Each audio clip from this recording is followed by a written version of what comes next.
Who are you? Whoever you want me to be. Don't say I never gave you anything. It's feeling epic. 3 words. 8 letters.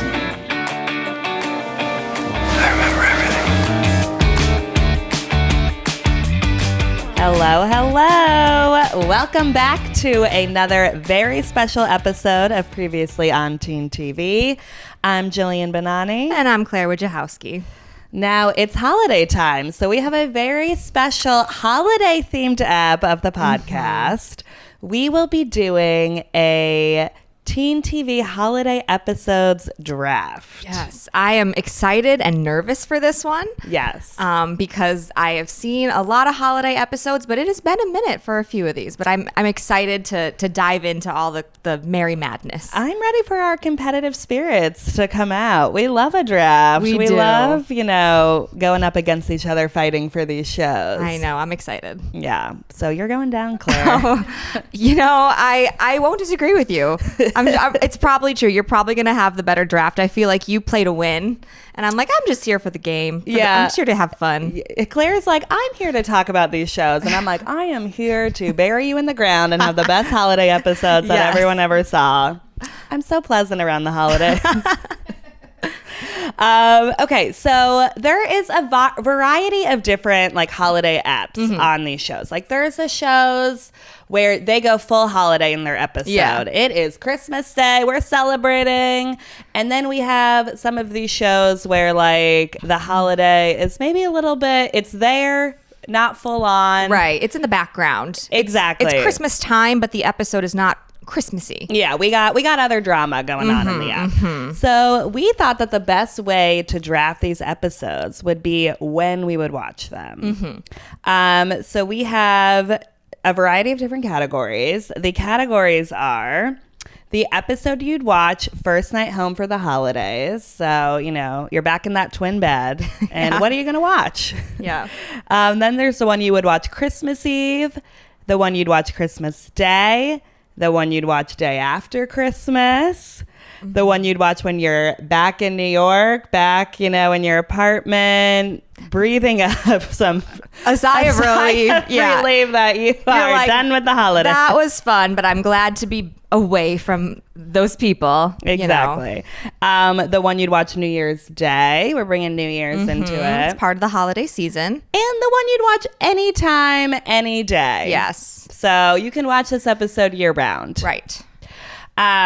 So those are all the categories. We will be going in chronological order because that just makes sense. It makes sense. We don't want to confuse people. Yeah, but we are very excited to talk about all these holiday episodes. I feel like holiday episodes on these shows are always usually pretty good apps because it's the last episode before the show is off for at least a month or so. Yeah, it's a mid-season finale usually, so there's high stakes. Yeah, I love a mid-season finale. Yeah. There's always drama, cliffhangers. Usually everybody comes together in the app or something. So I would say we're going to talk about some good teen drama episodes today. I'm excited. There's also on the other side of that, a lot of these are sort of a soft, they wrap things up so that they can start fresh in the new year. Yeah. So it's sort of looking at that schedule in a different way.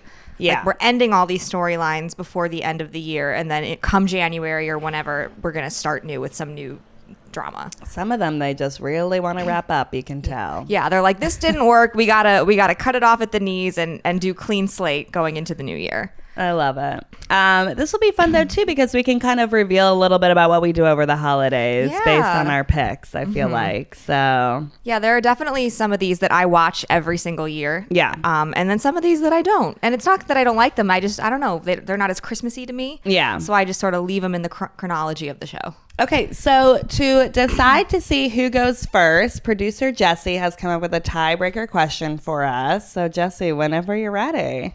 Okay, so the tiebreaker is about the Dawson's Creek episode from season 6, Merry Mayhem. Oof. Okay. I have not watched this one in a long time. I haven't either, but I'm familiar. Okay, go ahead. Okay. Why is Jack not present at the Christmas gathering? I have a guess. I don't know. Do you want... You go first. Is he visiting Andy wherever she may be in the world? His sister Andy. That's a good guess. Remember Andy? I was going to say, like, did he get in a car crash or something crazy? Like, car accident? The answer is he's in Europe with Andy and his dad. Yes! Claire got it. Good job, Claire. Good job, Claire. So Claire gets to go first. Okay. All right, Claire, you're starting us off here. So first category is the one you'd watch first night home for the holidays. I am going to kick us off with maybe my favorite, and it is the OC season 1, the best Chrismukah ever. Yes. It is the first Chrismukah episode. It introduces us to Chrismukah. We didn't know what it was before. No, this. and it's before it sweeps the nation, as Seth Cohen says. Yeah. This episode is delightful. Seth Cohen is in his glory, combining the traditions of Hanukkah and Christmas. 8 days of presents followed by 1 day of many presents, as he says.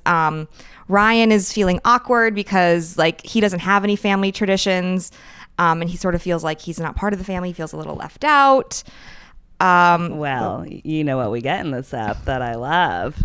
Messy Marissa. Yes, it's so good. Drinking alone in the bathroom at the love Newport it. Group Christmas party. Marissa has never been messier than in this app. This is a truly messy app because Yeah. it's public. Yeah. Like she, gets drunk, fights with Ryan at the party, runs off into her car, and then backs into another car on the way out. Ryan has to save her. Yeah. They almost get arrested. It's bad. It's bad. Yeah. They it's really tough. went full messy Marissa. They but- did. But it is like a turning point also though in the show where then she like finally goes to therapy. Right. Like this is like what drives her to go to therapy. So there is like things are moving forward. Right. And we get the sort of the triangle between Seth, Summer, and Anna comes to a head where they're like, you have to choose, and they both try to woo him with their respective Christmas presents. And Say what they are. Anna makes him a comic book. Very sweet. Very sweet. Summer dresses up as Wonder Woman. and Very hot. Very hot. Pulls him into a private room at the party and is like, here, I'm dressed as Wonder Woman. In my head, I'm like, you are what? 16 years old, and you are like, let me dress in a full cosplay at a Christmas party and do what? Like, what's the plan there? I get secondhand embarrassment when I watch that part of the episode. Like, it is rough to watch. I mean, it's great. Like, it's a really like good moment, but you're like, and even Summer is like, what am I doing? Yeah, she like, says, way to go, Wonder Whore, like to herself. 'Cause Yeah. she's like, what are we? Yeah, it's tough. Well, and the fact that both of them are like fighting for him still, it's Yeah. like he did need to choose at that point. Yeah. And then we find out he chooses himself. He tries to have his cake and eat it too by telling them both he just wants to be friends, giving them the same Christmas present. So awkward. So Well, bad. I want that Seth Cohen starter It pack would be though. fun. Yeah. Goonies in there, you Yeah. know. And ultimately they say, I don't want to be your friend. And they both are like, nope, sorry, friend. And he's on his own. This is just also, as we talked about it, I'm like, God, a lot happens in this episode. Like, it's not just Christmas. We move the storyline forward so much for all these characters. I love the ending too, where Ryan's like, oh, I'm going to go drive Marissa to therapy, like make sure she's okay. And Sandy's like, you can't be there for her 24/7. Like, you need to like take a little bit of a step back. Like, you can't always be saving her. And I really love that scene between Sandy and Ryan. I think it's really great. And then they all end up like watching a movie together, the Cohen family, which is very cute. And Ryan has a family now. We love it. He's got his own stocking on the mantle. Yeah, so I feel like it is just like this episode really does have it all. And just the fact that we're introduced to Chrismukah is just like our worlds were forever changed, honestly. Yeah. So I gotta say, I am sad that that episode is now off the table. Because it is definitely one of my favorites. And I think one you can watch year round. You can. Messy Marissa's year round, everybody. What episode would you watch the first night home for the holidays? So let's say I'm back in my high school bedroom in Indiana because my bedroom is still exactly as I left it. Which, you know, just, it's tough. It's not the easiest thing to deal with. It is bright blue walls, that rainbow comforter. My quote wall is still up at home. So it's just like I revert to like being a teenager. when I'm back at home, which is just so fun for everyone. Okay, so the episode I would watch first night back at home, I'm going to go Vampire Diaries, season 4, episode 9, Oh Come All Ye Faithful. Now, is this the most Christmassy episode? No, but we're still a couple days before Christmas here, so I don't need to be full spirit yet. I'm building up the spirit. But this is a wild episode. I watched it last night in preparation. It is a great episode. It's just one of my favorite episodes of the Vampire Diaries, I think, in general, and what they do with the Christmas stuff. So it is Winter Wonderland and Mystic Falls. So we have hybrids who are trying to take over Klaus. We have, Damon and Elena with that sire bond. Stefan doesn't know that they've slept together yet. They're all trying to find the cure for vampirism. We got a lot going on. Yeah. And, it's all around this Christmas time. Yes. Here is why I think this is a great Christmas episode. Okay? One, the music is very good in this episode. Yes. There is a lot of Christmas songs in this episode. We get Klaus killing 12 hybrids during Oh Holy Night. And it is such a wild, crazy scene. It's incredible. It's actually, it's like, I want to say it's like cinema, even though it's television, but it's art. Cinema. Like, it is. Like, whoever came up with that idea, Brilliant. like, it's just so amazing. And then you think that's going to be the main part of the episode. You're like, oh my God, I cannot believe he just killed these 12 hybrids. Like, he's on a killing rampage. That's the end of the episode. Oh, no. No. Klaus is not done yet. Klaus then kills Carol, who is Tyler's mother, and Tyler was the one who was trying to go against Klaus. Klaus kills Carol during Have Yourself a Merry Little Christmas. Yes. So, shocking ending. Yep. Like, cannot believe he actually killed her. Like, the fact that he does 2 shocking things in this episode is like quite wild. The Carol one, I think, is especially shocking because it's just for vengeance. Like, she's not a threat to him. No. He kills her purely to punish Tyler for trying to take him down. Exactly. And drowns her in the fountain as the snow machine is like spewing snow in the square. It is so dark. Like, it's scary. Yeah. Like, I feel like that was the moment when I was like, oh, Klaus is really bad. Well, they kind of started to have him be like, oh, is Klaus our friend? Like, are we all like with Klaus? Yeah. Is he going to be part of the group? Like, is he turning over a new leaf? Like, he's just kind of like flirting with Caroline a lot. Like, maybe he's a better person than what we think. Yeah. No. They really want to show he is still evil. Like, that's pure evil, him killing Carol. 100%. And they talk about that when Caroline and Stefan are like, what's the difference between him and us? And Stefan says, we have family and he doesn't. Exactly. We have, we can trust each other. He and doesn't they have have each anyone. other. Like, their little family in there. Like, Klaus doesn't have anything like that. Yeah. Like, not that he can rely on. So, yeah. So, yeah, it's not necessarily the most Christmassy episode, but it is fun seeing, like, the town square, Winter Wonderland. They're doing, like, Christmassy, like, events, production design really got in there. We see some trees. We see some decorations. Yeah, some big candy canes. Yeah, which is fun. I love when a town square is, like, all decorated. Yeah. But I just love this episode, and it makes me want to keep watching the Vampire Diaries. And you still don't hate Klaus after this episode. No, because it's shocking. He's so hard to hate. And I like Tyler, and I feel bad that his mom died. Yeah. But you just still love Klaus after it.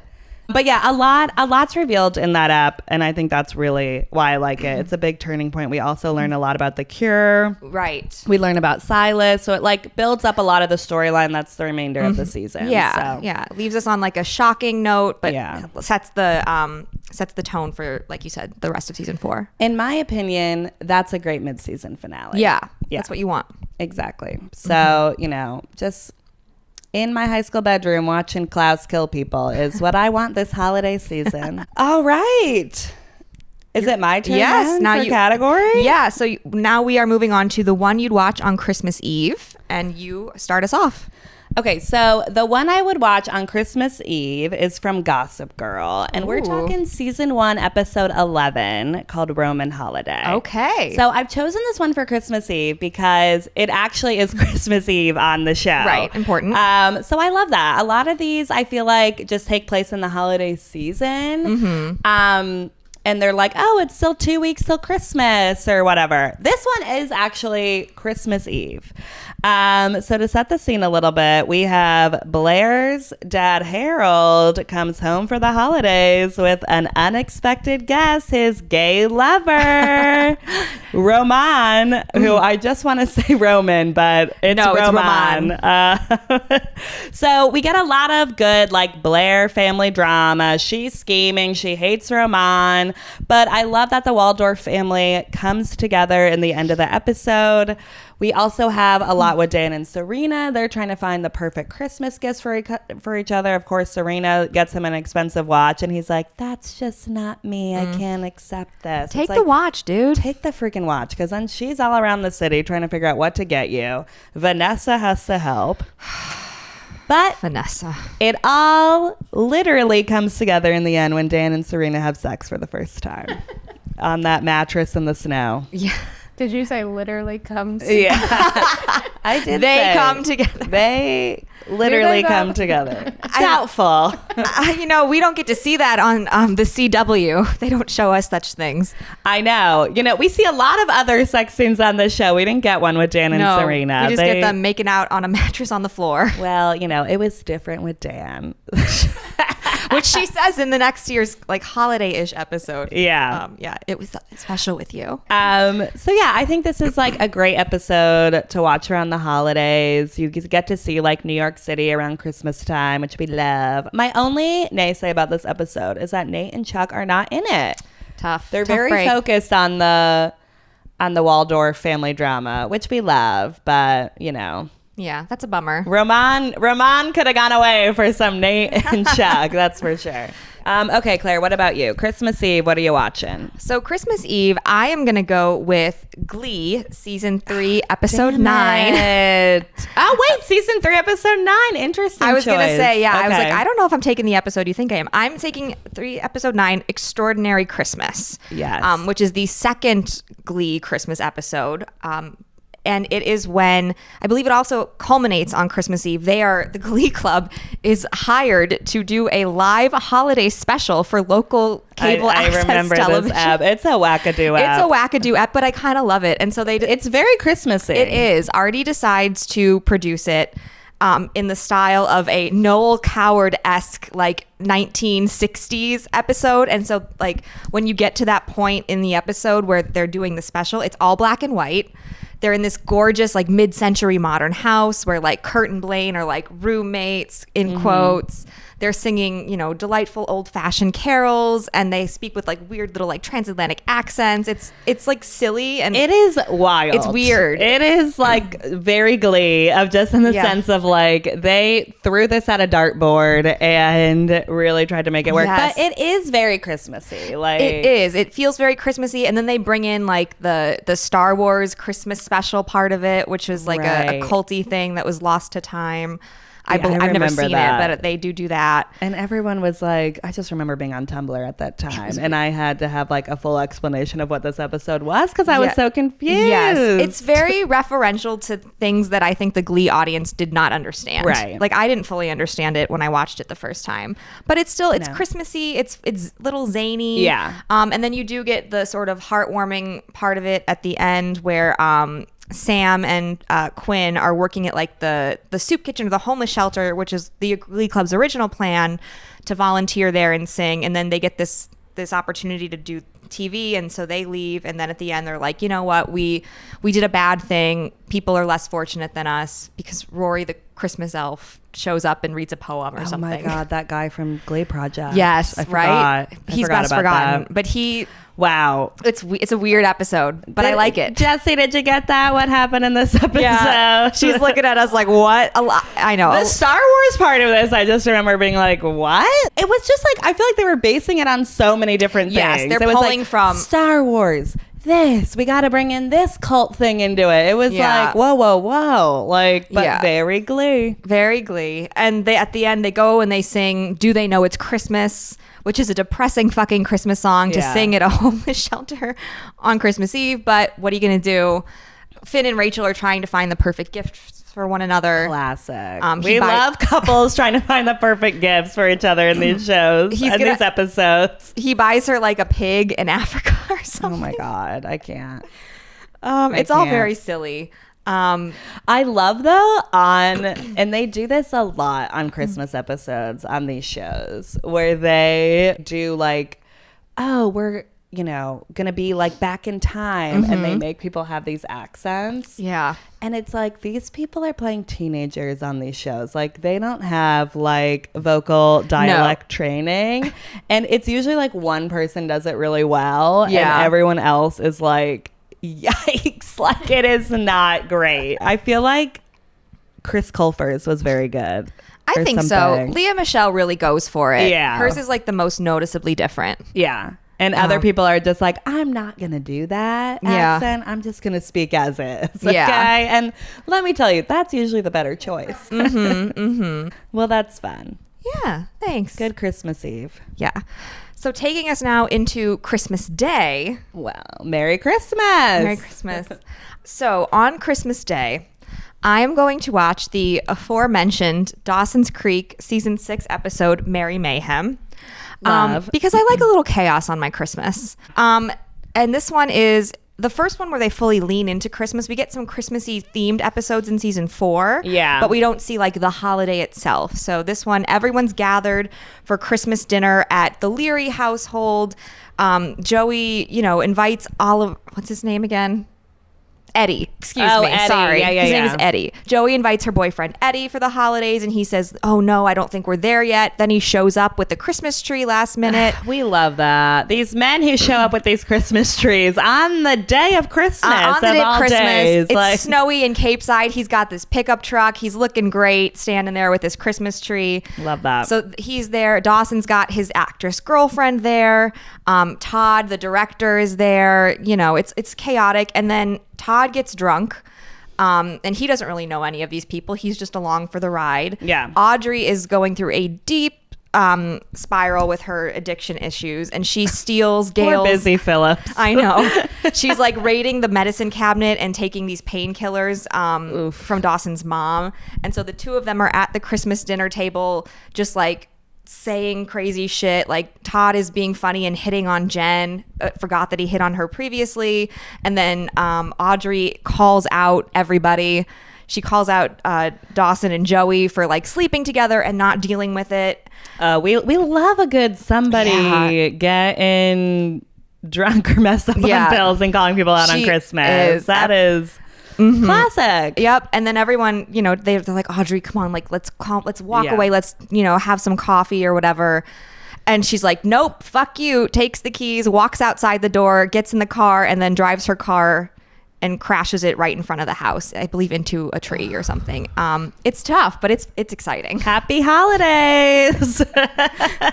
No, that's a good app. And I love the messiness in it because we didn't really get that a lot in like Dawson's Creek. I feel like in the last season they were like, somebody's gotta like have a problem here. Yeah, it's a bit of a precursor to the Gossip Girl Thanksgiving scene. Only this one's a lot it's a little bit less like high stakes drama. It's like snarky and cold and mean. I don't know. But it is very what you say. It is, yeah. I also love in Dawson's Creek when all of them come together because it's very rare. It is. They're usually not all in scenes together. Especially in the later seasons, the two final seasons. Right. So I really appreciated when they did those like bigger episodes and everyone kind of like came together for something. Even if one of them is yelling at all them, that just makes it some more holiday fun. Yeah. But yeah, that's a good episode. For my Christmas Day episode, so I am really in the holiday spirit this day. You know, I want all the Christmassy things. I want to do it up. So I'm going to go with Glee Season 2, Episode 10, A Very Glee Christmas. Okay. So this is the first Glee Christmas episode. So I think it has the best Christmas songs. And really, the plot is them just singing these Christmas songs. Yeah. You don't really need to know much about the episode, which is what I want on Christmas. You know, maybe I'm putting out some apps, making a cheese tray. I want to half listen to the episode. But yeah, Finn is trying to get everybody in the holiday spirit. Brittany still believes in Santa, and the Glee Club is really dealing with that. They don't want to tell her that there is no Santa. Sue is being the Grinch at one point. You know, in classic Glee fashion, it's a little wackadoo. It is wackadoo. But I think it's my favorite of the Glee Christmas episodes because they do a bunch. The later ones are they get tough. And I just feel like there's something special about this first one that they did. The songs are great. I really love when Finn and Rachel sing Last Christmas. It's my favorite version of that song. It's so good. I hated that song for years until I heard that version, and like that's the only version that I can stand. It's so good. And I know this is controversial, but I do love when Blaine and Chris Colfer's character Kurt sing "Baby It's Cold Outside." I love it as well. It's just very good. Okay, It's all like I know we're not supposed to like that song, but it's a good moment in the show. Okay? It's a hard song. That's another episode. We can debate that, but I like the song. Okay, I know. Sorry, we like the song. They do a very good rendition of it. There's flirty job really of it. no reason for them to be singing the song, but like it doesn't fit in with like the No. storyline. But they're just kind of singing the song, and it's great. So I think this is an episode that will really get me in that Christmas spirit. Yeah, it's a really good one. I think it is probably like the best of the four. And like you said, the two later ones are weird and not. We can't even talk about it. No. And they were running out of songs at that point. So, but I love those two songs that you called out, and also "Merry Christmas, Darling" is such a good. sad but beautiful Christmas song, and Leah Michele does a really good job with that one too. Yeah, it is sad. Her and Finn like officially break up in the episode, which tough for me at that time as a big Finchel fan, but still love the app. We are moving on to the one you'd watch the day after Christmas, and I feel like for some people, the day after Christmas is like a recovery day. Like you've gotten 2 days in a row of family time, holiday festivities. Hopefully on the 26th, you are just lounging around, sleeping in late, you know, wearing your new pajamas that you got from mom in your stocking or whatever. And you're just watching TV and eating leftovers. All I'm doing this day is watching TV. Like I'm on the couch the entire day this day. This is a very special day, the day after Christmas, of where I don't have to do shit. I don't need to see anybody. I don't need to do anything. So the episode that I would pick for this one is Gilmore Girls Season 2, Episode 10, The Bracebridge Dinner. Oh, nice. So I'm going with this app because I will probably watch 10 more episodes of Gilmore Girls after I watch this app. So I feel like Gilmore Girls is just so nice and cozy too. Like it's a great show to watch the day after Christmas. Yeah. So in this episode, you know, we get my favorite love triangle back up. We get, you know, Rory is still struggling with Dean and Jess. They have that rivalry that's still going on. Mind you, this is early on in season 2. Yeah. And this goes all the way through season 3. So... but Lorelai invites most of the town of Stars Hollow to an elaborate feast complete with Elizabethan costumes and horse-drawn sleigh rides. And Emily and Richard are there too. We get everybody in the town really comes together for this dinner. We get to see Stars Hollow all dressed up for the holidays, which is always so nice. And it's just a fun episode. Like I love these episodes of Gilmore Girls where everybody comes to town. It's not necessarily the most like Christmassy, I would say, episode, but it's definitely holiday time. And there's still some good drama in the ep as well, which I like. I really relate to Lorelai Gilmore's love of snow. The way that like when it's about to snow, she just gets like this like childlike excitement. Like that's how I still feel when it snows. It just makes me really happy, and so I really identify with that. I love seeing Stars Hollow blanketed in snow. Like the idea of taking like a sleigh ride through the snow is so magical to me. That would be fun. Yeah. I mean, they really did cover like that entire town square in snow. Like the production of that must have been kind of crazy. And they must have filmed this in LA like months prior where it was very warm there. So though I just cannot imagine filming these winter scenes. Like they're all bundled up and it's like 80 degrees in LA. Just trying not to sweat, visibly sweat in like what's supposed to be like 10-degree weather. Totally. I'd pass out.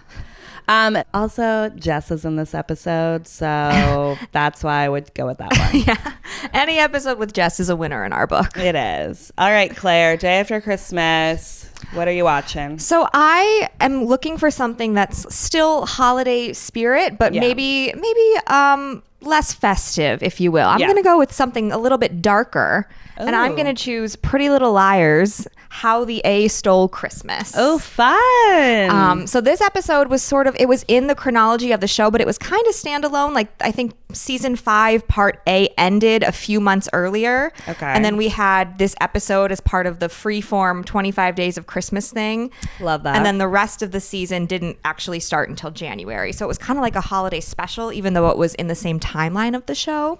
The way the Brits do it, you know? Yeah. They love a holiday special. Do it. Yeah. Pretty Little Liars, famously inspired by British television.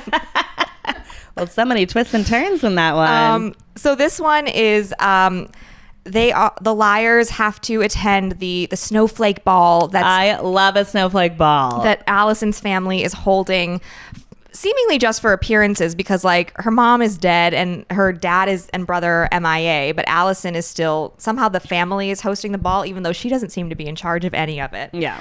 But we get Mona, who at this time we believe is dead, only it turns out she's not dead, but we don't know that. I remember this. The cliffhanger was a dead Mona, so we think she's dead. Mona is like the ghost of Christmas, right? In general, she's got this like crazy gray hair, and she looks pale, and she's like haunting Allie, and like, you know, telling her that she's a bad person and all of these things.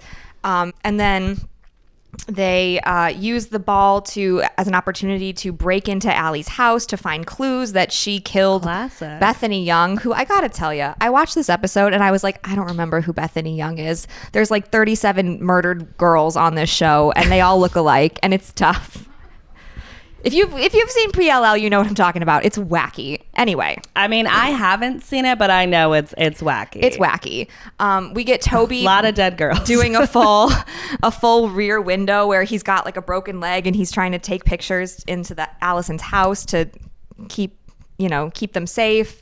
Lots going on. I love like a Christmas party, but they're like, we need to use this party as a way to find out information. Yes. Like that is just always such a good plot device for around the holidays. The party is all a ruse so that they can break into Allison's house and find evidence against her. We get some great looks, some like icy, silvery, cream white party dresses that are really fun and fantastic. Cece shows up in this like full like fur trimmed cloak that's beautiful and silver eye paint because she's like trying to be incognito at the party. Love it. But the reason that I think it's fun is that at the end they all end up in the house together. They're all in the same house with all of their respective partners, and in order to cheer them up, the partners come downstairs. There's like a photo that's like famous, and it's like the three guys are shirtless with like the little Santa boxers. I know what you're talking about. And then the girl is in a white tank top and the same little shorts, and it's just like you never see them having fun. They're never all happy and in love at the same time. So to have like all 4 relationships, 3 of which are like endgame within the show, all sort of happening at the same time, and then they sit down to a little dinner together, and it's snowing and it's cute. It's fun. It feels very Christmassy, which I feel like that is, what we're looking for in these apps. And I just love a Christmas party in these episodes. We get a Christmas party. We get them snowed in together. They can't be with their families because there's a blizzard on Christmas Eve. Like the best. used Right? blizzard device. I love a blizzard. We're I love all a stuck. What are we gonna do? It's fun, and I think it's underutilized. In I teen agree. shows specifically. Yeah. We love a snow in where no one can move, and then that just leads to drama. Yes. Yeah, that sounds like a good app. I have not seen Pretty Little Liars. I know. It's an undertaking. I know. I feel like I'm just so like intimidated by it, and everyone keeps every time I say that, then they go, well, it gets really crazy. And then I'm like, okay, so it was good for like one season. But it was still fun. Even when Yeah. it was crazy, it was still fun. Yeah. We like a mystery too, Yeah. but that sounds great. So the next category is the one you'd watch when you're back in New York. So me and Claire both go home for the holidays, and then it's like when we're back in New York, We're like, we're excited. thank God we're back in New York. I'm like, thank God I'm out of that teen bedroom. Okay, I've left my teenage self at home. I get to be back in my apartment, not leaving the apartment till New Year's, that limbo week where nobody knows what day it is. I know. What's going on. It's a great time of year. I get to order food delivered to my apartment, which you don't get that in the Midwest, I'll tell you. I know. It's tough. It's tough out there. Yeah. So yeah, this is like the episode. It's like, we're back from the airport. We're in the apartment. We're ordering food. What are you watching, Claire? So I am going to go with a little show that I loved and then kind of forgot about. But fun. in researching for this episode, I remembered Dash and Lily. Oh yeah, I know. Did you That's watch good. Dash and Lily? I watched part of it. I Okay. didn't finish it, That's but fair. it's very cute. It's very good. It's very cute. I read the book back when it came out, Yeah. and Dash and Lily is a limited Netflix series. I think it's just 8 episodes. yeah, it's very quick. It's like half hour. It all half hour based on the book about these two New York City kids who sort of meet via like a book exchange thing and sort of fall in love over Christmas time in New York. And so I would say the whole series is all great for this category. Like you could probably get home from the airport like at 5 p.m. and watch the whole thing. And all of it's very New York at Christmas. And they did film it in New York at Christmas, which it shows. You can't fake it. It looks very good. Like it is like they hit all these like Christmas in New York spots, and it's great that they like spent the money and did that. I feel like So if I'm cheating, I would say the whole thing, but if you don't have time, I would choose just episode 7, which is called Christmas. It takes place on Christmas Day. And we love when it takes place actually on Christmas Day. It's a rarity, people. Yes, part of it is I think in New York, people are doing different things. Their traditions are different.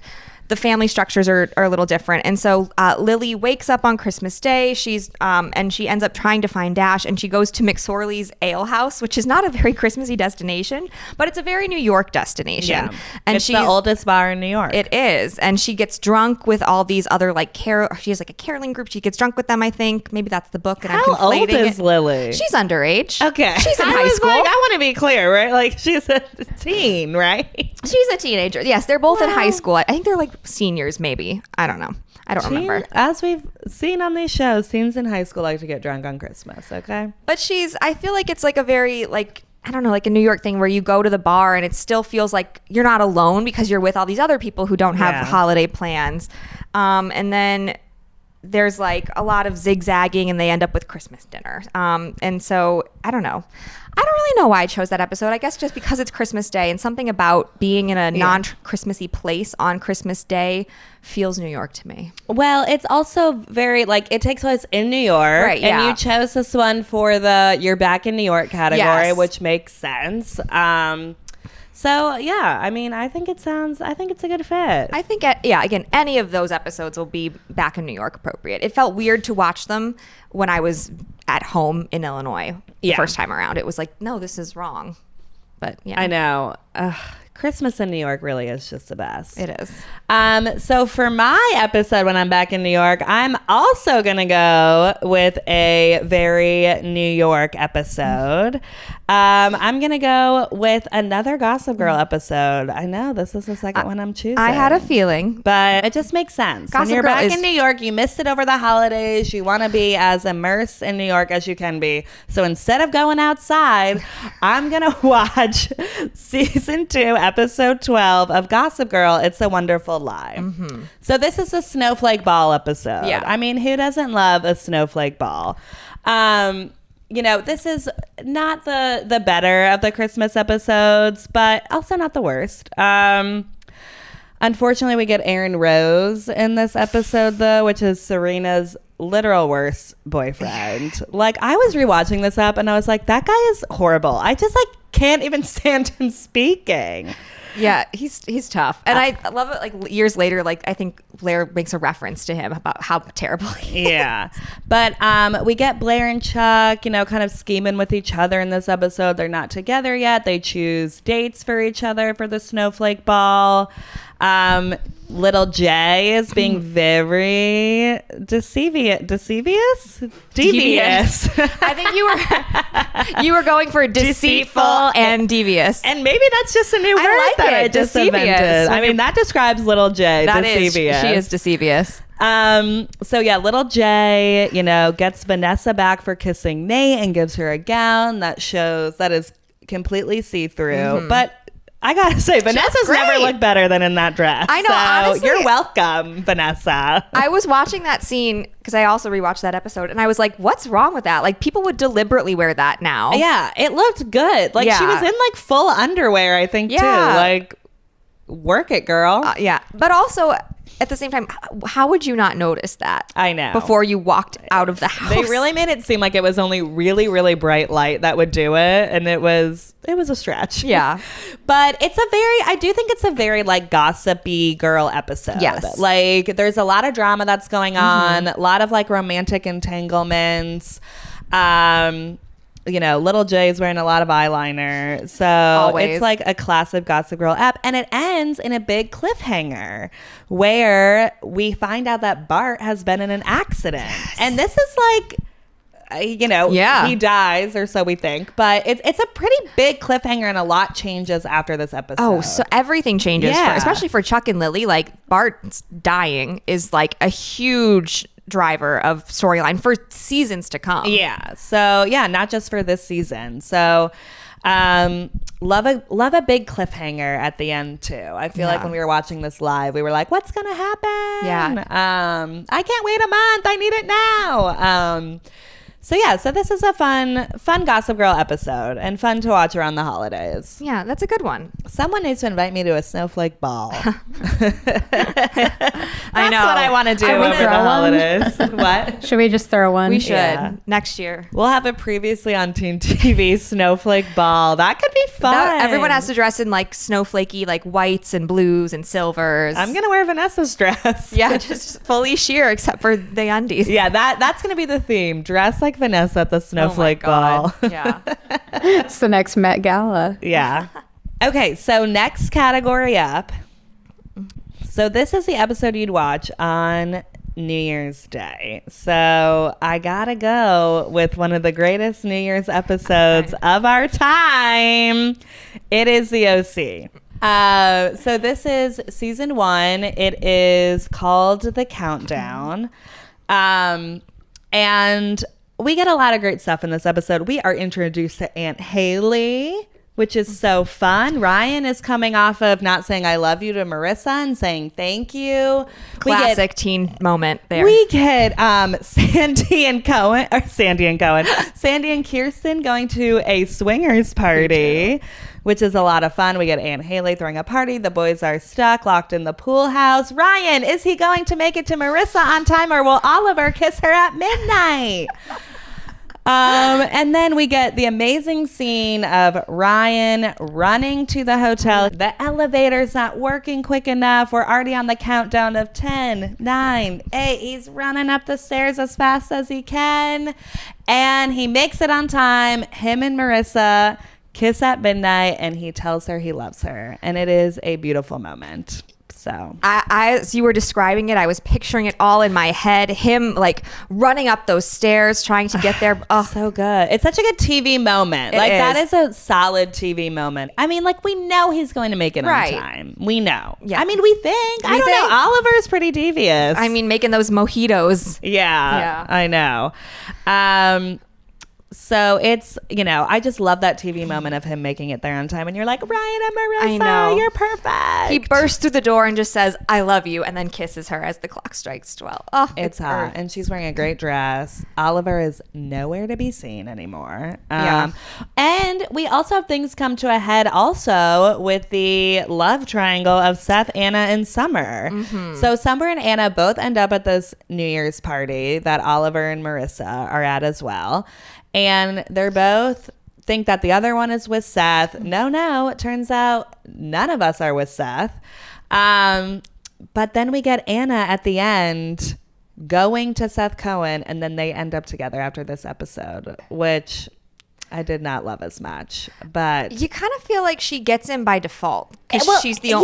she's the one that showed up. it wasn't a fair fight. Yeah. I mean, because Summer's like, well, Seth already turned me down. I'm not going to go to him, even though she's missing him. But I just don't think Summer would have done that and go behind Anna's back that way. Yeah. And I feel like this really showed Anna's true colors.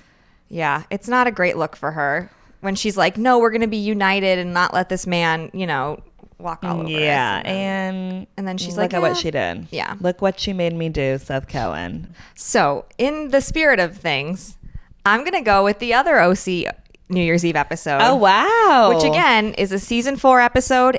And season 4 is weird. You know how I love season 4. and Oh, its I weirdness. know the episode you're talking about. So this is yeah. called The Earth Girls Are Easy. I can't. I'm out. I'm mic drop. I'm done. Is this the alien episode? Yeah. It's so fun though. We get real drama. I couldn't with the aliens dancing. I know. alien part- It's not a bad episode, but this is the episode where I had to stop watching season 4. No. Oh, you should push through. I should've just pushed turned through. it on and these aliens were dancing. I thought, where have we gone? What has happened? It's a plot. What's going on? Yeah, I mean, I don't know why they had to be aliens. That it seemed like they could have just been at a party, but whatever. So in this episode, Ryan is planning to take Taylor out of town for New Year's Eve. They're going to go to Vegas. Even though they're 19, they're going to go to Vegas for New Year's Eve. Well, Marissa died and suddenly they all became 25-year-olds. Exactly. Yeah. They're just acting like they're fully adults. But it's going to be a big deal because they're going to have sex for the first time. Woo, woo. Yes. We love that. And Taylor's like, is it slutty to pack lingerie? And it's like, you're 19. What the fuck are you doing? Why are you? But anyways. But get a little slutty, Taylor. I mean, Come on. listen, get a little slutty. She's been, yeah. You need to win that man over. He's still not sure about you. Seth and Summer are in a rut. They don't have plans. And so Seth just sort of tags along on Ryan and Taylor's trip and is like, we're going to go too. And he acts like he planned it with Summer and it's not great. Meanwhile, they're on the way there and Summer fears that she's pregnant. Taylor Right. figures out that Summer thinks that she's pregnant. We love a pregnancy scare. It was Yes. about time they did one of those in the OC. Well, I guess we had Teresa, but But that wasn't we a needed scare. another one. Yeah, we needed that was a another full one. Teen Mom plot line. Yeah. Yes.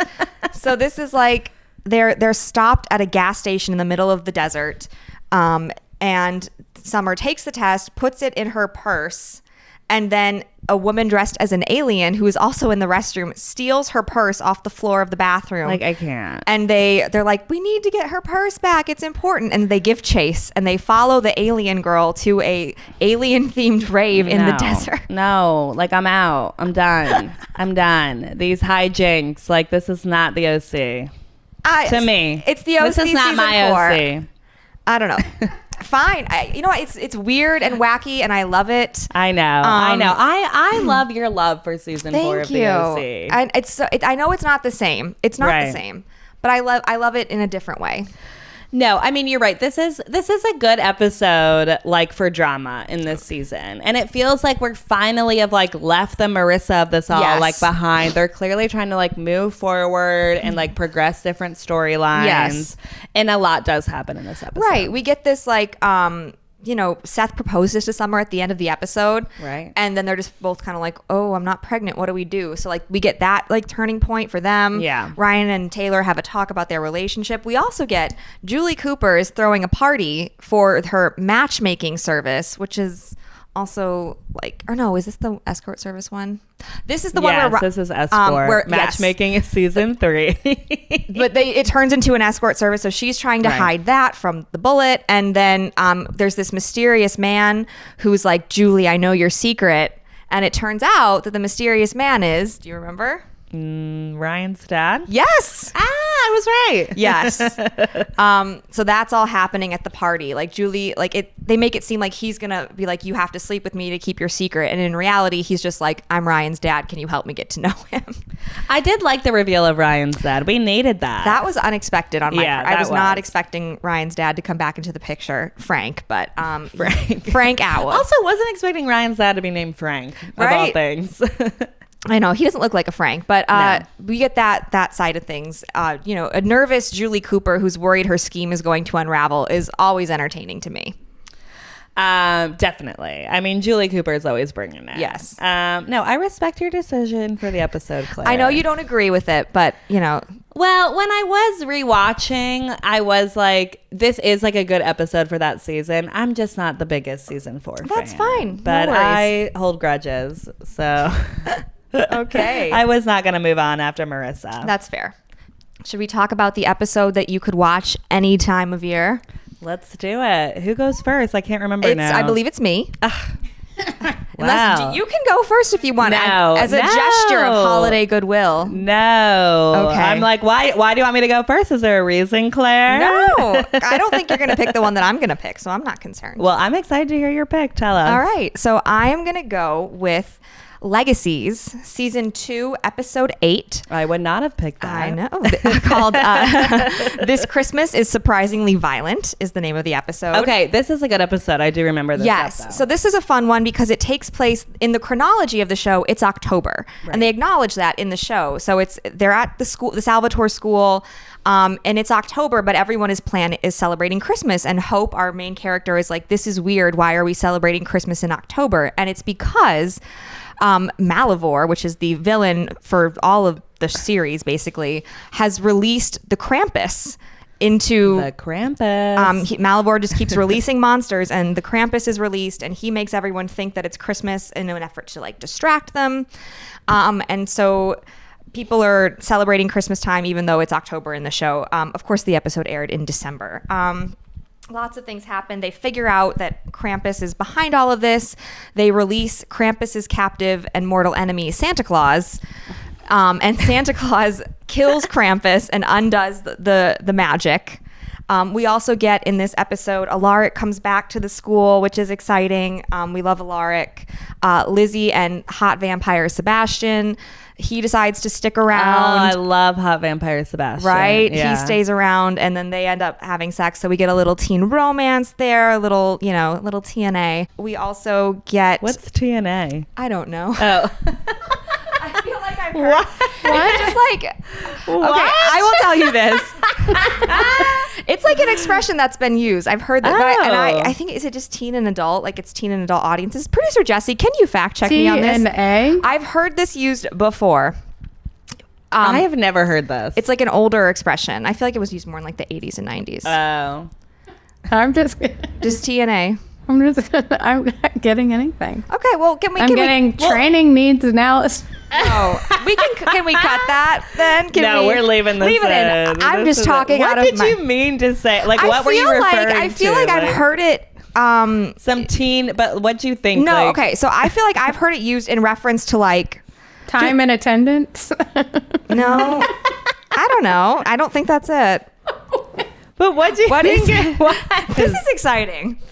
We're losing it. We're losing the plot here. Producer Jessie can't speak. She is actually losing it. She's out of commission. She's laughing so hard. I'm like scared. Do you need me to come over and read what's on the laptop? It's tits and ass. Tits and ass, of course. Silly me. I should have known. I feel like that is though like what you meant by it. Yeah, no, that's what I meant. I just like couldn't think of what it actually meant. Like, you know, like what the actual like. Oh my God. God. You meant we get some tits.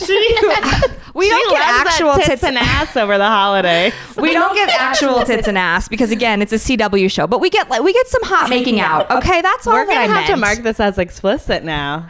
Wow. After this tits and ass, right? Because we don't say fuck every other episode. Wow, I cannot wait to come out with merch that says TNA on it.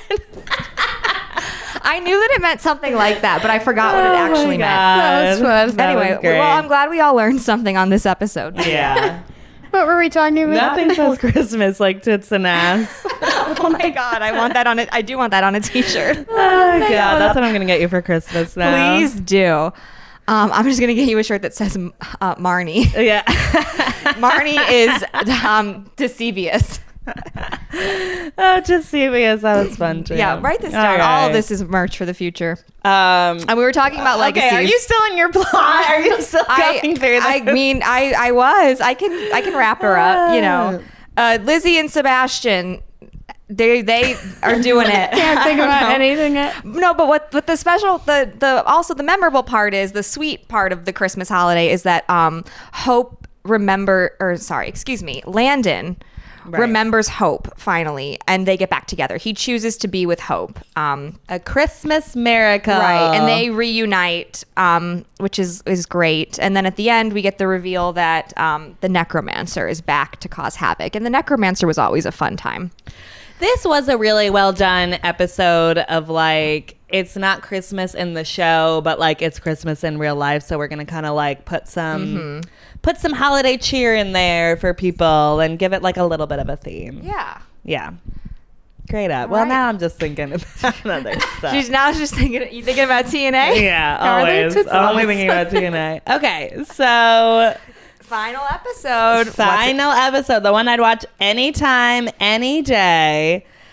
This is also an episode where it is not Christmas in the show, but it was Christmas in real life. Okay. You know what I'm going to say. I have a guess. Well, guess. Let me Is it going to be the One Tree Hill episode? Of course, yes. I forget what it's called. So but season 4. I'm going with One Tree Hill, season 4, episode 10, Songs to Live and Die By. Mm-hmm. So this was a big episode, and it followed an even like bigger episode. Yeah. So the previous episode was the state championship game, Huge ep. which ends in a very big cliffhanger where Haley gets run over by a car. Pregnant Haley is run over by Rick Fox. Yes. Because Haley's high school husband got involved in gambling. Yes, in point shaving. In point shaving high school basketball games. So Haley gets run over. Lucas, runs after her, is trying to save her. He ends up also having a heart attack because he was not taking his heart medication, and he played that extra minute in that game, which really did him in. So the episode ends with both of them like fighting for their lives. Mm-hmm. And I thought we weren't getting another episode after that. Right. I thought that was the mid-season finale. It like feels we're like all it. set. No. We get another episode, and it's this one. And it is where Lucas basically lives It's a Wonderful Life, where he's taken around by dead Keith, and Keith shows him that he matters and like what life would have been like for everybody in his life if he didn't exist. Mm-hmm. So I think it's a really well done episode. I love that we get Keith back for like a whole episode. Like he is so good in this episode, and him and Lucas in this episode. Like I'm not even the biggest fan of Lucas, but I like Lucas in this episode. Lucas and Keith have a really lovely relationship, and it's such a bummer that Keith dies. I think we would have all liked Lucas a little bit more if Keith was like still around. Like he needed that like good guy guide, right? And also someone to tell him when he's being a dumbass, which exactly. he was quite a lot. And like they just have really like good chemistry together in this ep. So we go through all these, we see Brooke as a goth because Lucas wouldn't have saved Peyton at the school shooting. So we go through all these different scenarios. But something that we do find out, or not really find out, but something that does happen is Keith is trying to urge Lucas to open your eyes to what happened that day at the school shooting. If you don't think your friend Jimmy like is a killer, maybe he's not. Open your eyes, like look around to what happened that day. And it really then is an episode that catapults Lucas into looking more into what happened that day at the school shooting, because Jimmy didn't kill Keith. Dan, his father, killed Keith. Yes. So, yes. I love that this is how we get Lucas to kind of like delve into that a little bit more. And it's just a really good episode. We find out that Haley lives and her baby lives. So we get some really good Nathan tears in the episode, which I love. Love when Nathan Scott shows a little bit of emotion. Yeah.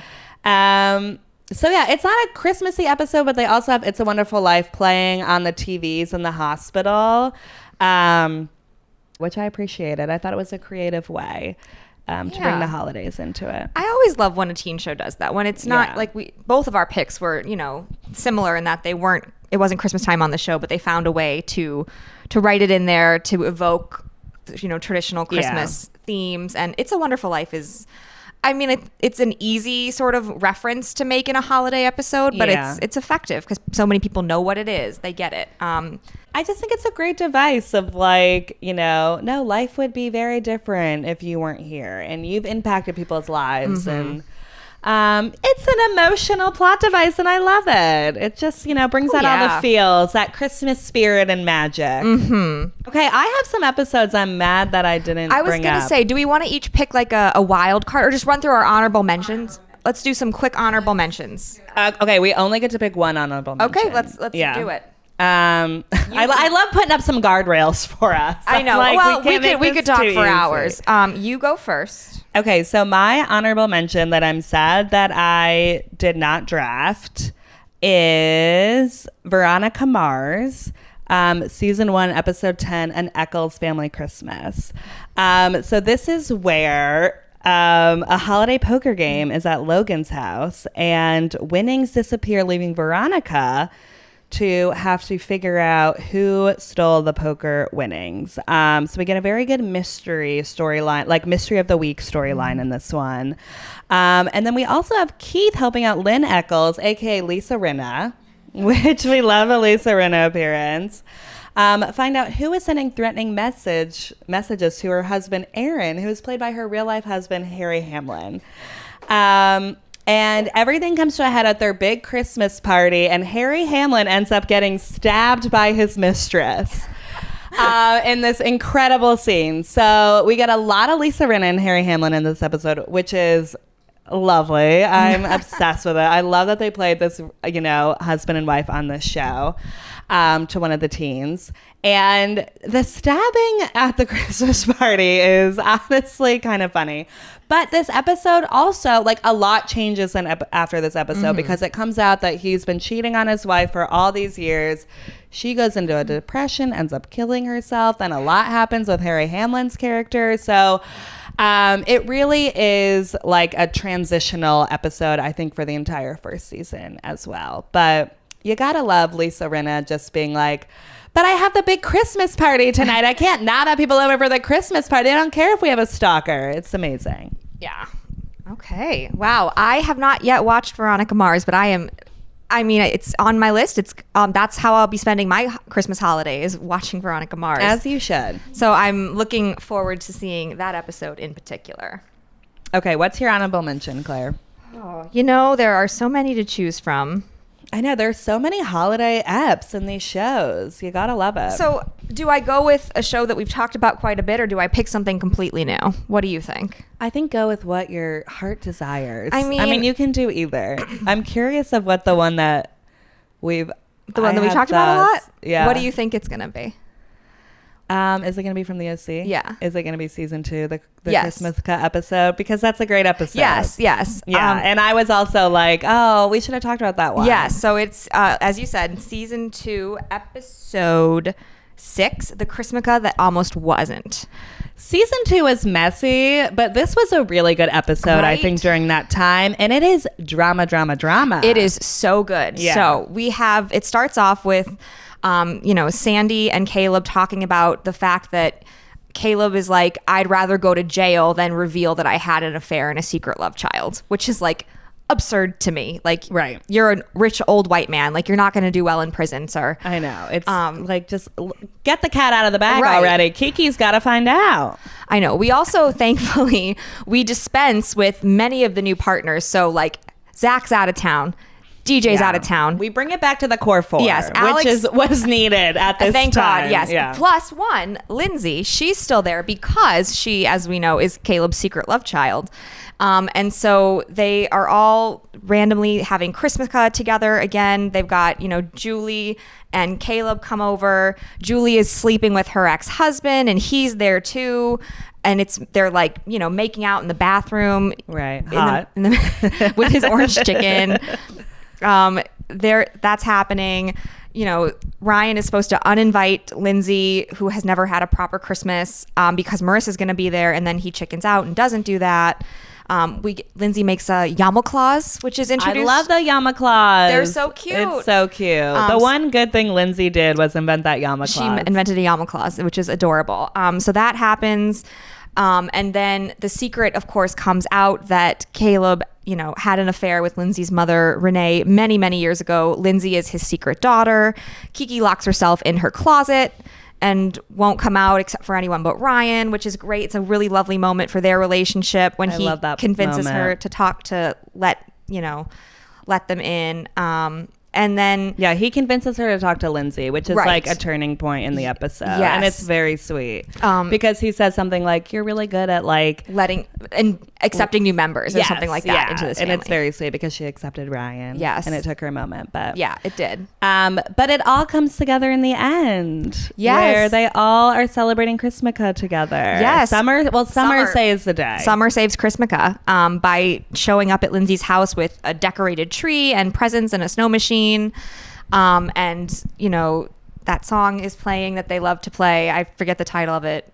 Maybe this Christmas. Oh, right. It's in season 1 when they're shopping at South Coast Plaza and Marissa shoplifts, which we didn't mention in that episode, but that happens too. Messy Marissa. And then it plays again at the end of this episode, and they're all together drinking eggnog, eating latkes.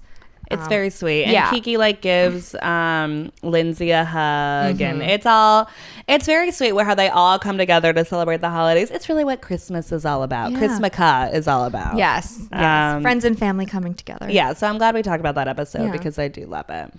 Okay, so out of all the ones you've picked, which is your absolute favorite? You can only choose one, Claire. I think if I could only choose one, ultimately it would be the OC season 1, the best Chrismukah ever. Yeah. That is the one that I would pick above all others. I mean, I would also choose that one. You stole it from me and I was not able to pick it. But that is also my favorite Christmas episode, I would say.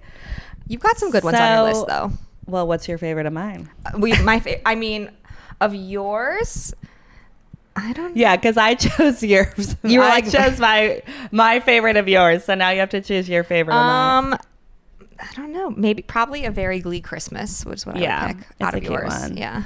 I gotta say, I keep going back though to that Vampire Diaries episode where Klaus was just killing everybody. It's a favorite. Something about it. It's because it's Christmassy, but it's dramatic. It's just so watchable. Yeah, it's really, very watchable. Yeah, and very dark. If you're feeling dark over the holidays, watch that Vampire Diaries episode. And you're like, at least Klaus didn't murder me. Yeah, I know.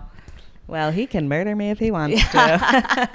All right. Well, we did it. We drafted our favorite holiday episodes and when we're going to watch them. I can't wait to go back and watch some of these. Thank you all so much for listening to this very special episode of Previously on Teen TV. We are going to be off for the next couple of weeks for the holidays so we can go back and watch all these episodes. But be sure to go back and listen to some of our old episodes if you haven't already. We promise you'll love it. Follow us wherever you get your podcasts. Give us, the best Christmas gift of all and rate and review us. Give us 5 stars. Spread that Christmas joy. You can also follow us on Instagram and TikTok at previously on _teen TV. Happy holidays!